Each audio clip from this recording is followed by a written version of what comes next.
ada penduduk satu daerah, satu kampung, satu gang, dia beriman dan bertakwa sama-sama, maka hadiahnya kata Allah, la fatahna alaihim barakatin minas sama, diturunkanlah keberkahan dari langit wal ard, dan dikeluarkan dari dalam bumi.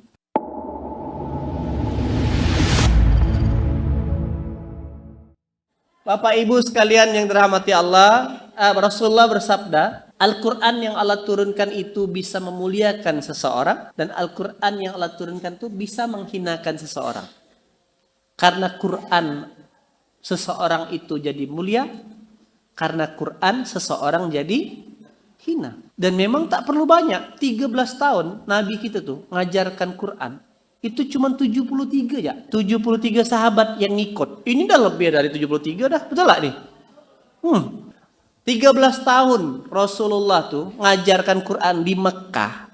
Itu baru terbentuk 73 aja sahabat yang mau ngikut berjuang sama-sama. Betapa banyak kelompok kecil mengalahkan kelompok besar dengan izin Allah.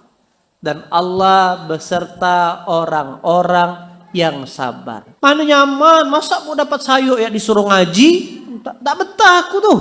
Aku nih kerja, mana sempat. Tapi kalau diganti, pasar bahagia setiap ba'da Isya dapat Indomie, pasti bisa jadi datang. Betul enggak? Memang gitulah manusia. Kebanyakan dari kita adalah lupa bahwasanya perintah Allah itu adalah taat. Dia menggadaikan cita-cita dan keinginannya untuk sesuatu yang mungkin tak ada hubungannya. Yang maksudnya untuk dapat sesuatu yang lebih sedikit daripada yang Allah janjikan. Berdasarkan ayat ini, jadi yang bisa mengalahkan kelompok besar itu kelompok besar juga atau kelompok kecil? Yang bisa mengalahkan kelompok besar itu kelompok besar juga atau kelompok kecil? Kita belajar. Kira-kira Nabi Musa itu waktu Allah takdirkan dakwahi Fir'aun, Musa tuh banyak tak pasukannya?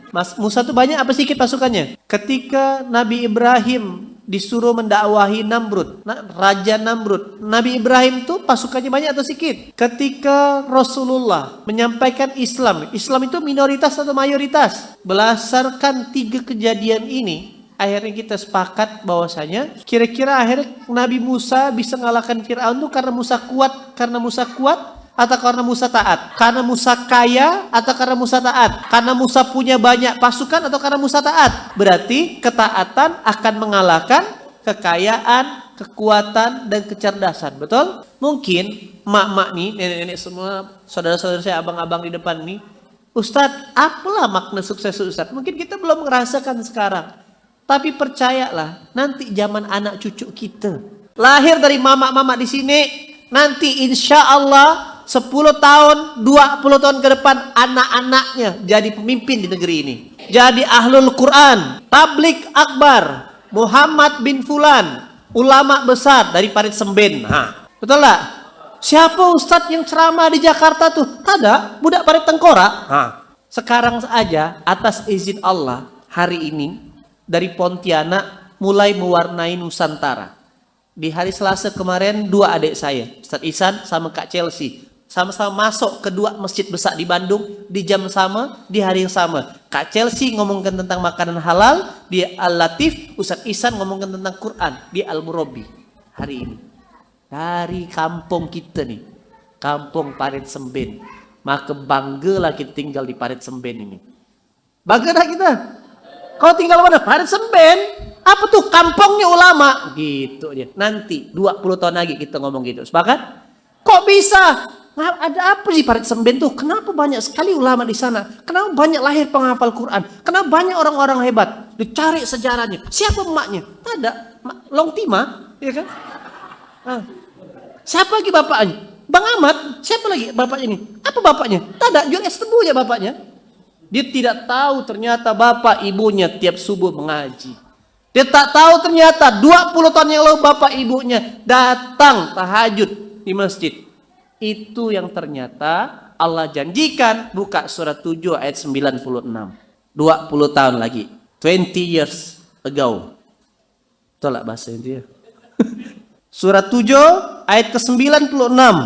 Walau anna ahlal qura amanu wattaqau lafatahna alaihim barakatim minas samai wal ardh walakin kazzabu fa akhaznahum bima kanu yaksibun. Dan sekiranya, kata Allah, walau anna ahlal qura, ada penduduk satu daerah, satu kampung, satu gang, satu kelompok, dia beriman dan bertakwa sama-sama, ngaji sama-sama, ya kan, sholat jemaah sama-sama, ke pasar sama-sama, ya kan, pergi undangan sama-sama, kerja bakti sama-sama, dia sama-sama bertakwa dan beriman dan berbuat kebaikan sama-sama, maka hadiahnya, kata Allah, la fatahna alaihim barakatin minas sama, diturunkanlah keberkahan dari langit wal ard, dan dikeluarkan dari dalam bumi. Rezekinya dari dua. Kalau saya nyebutnya ayat kejepit rezeki. Kalau rezeki, dan rezekinya nih bukan hanya rezeki harta. Kalau rezeki harta biasa. Kalau bapak ibu, mama-mama sekalian, abang-abang sekalian nih dapat rumah, tidak biasa. Dapat mobil, biasa. Tapi yang mahal adalah satu rezeki, melahirkan anak-anak yang soleh. Rasulullah bersabda, ada cerita di mana seorang yang sudah dimasukkan surga oleh Allah, ketika dia masuk surga, alhamdulillah dia masuk surga, kata orang nih. Kata Allah, pindahkan dia dari surga situ. Kok dipindahkan dari surga ini? Karena surga ini, dia ini tidak pantas di surga ini. Maksudnya, ya Allah, dia punya surga yang lebih tinggi pada ini. Loh, kok gitu dipindahkan lagi lebih tinggi? Bingung kan? Jadi dia tadinya orang-orang biasa saja. Malaikat pun bingung. Ya Allah, kenapa orang ini dipindahkan lagi ke surga yang lebih tinggi? Malaikat buka amalannya. Ngajinya biasa. Bahkan masih tergagap-gagap. Ya kan? Alif di atas A, alif bawah I, alif depan U, A, I, U. Nah, itu apa? Tahu kan? Hukum nun mati ketemu waw? Hah? Apa? Idgham? Salah! Kok aku semangatnya? Apa hukum nun mati ketemu waw? Waw terkejut. Idgham bi gunna, mantap. Saya yang salah.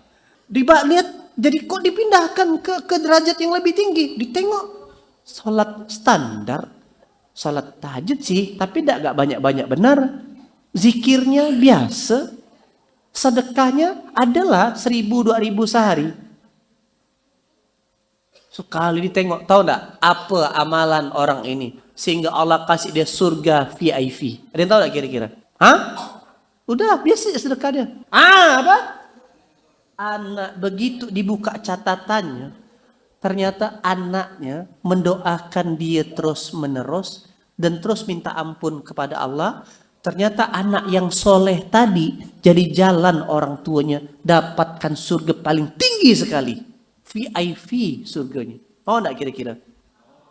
Maka mama-mama sekalian, bapak-bapak sekalian mengaji ini bukan hanya untuk diri seorang. Karena hanya pohon yang rindang, karena buah tak jauh jatuh tak jauh dari pohonnya, betul? Betul lah kira-kira. Tapi ada juga buah yang jatuh dari pohonnya. Apalah kira-kira? Enggak, jatuh dekat. Hah? Kena angin masih nampak. Jadi buah yang jatuh jauh dari pohonnya, buah jatuh ke parit.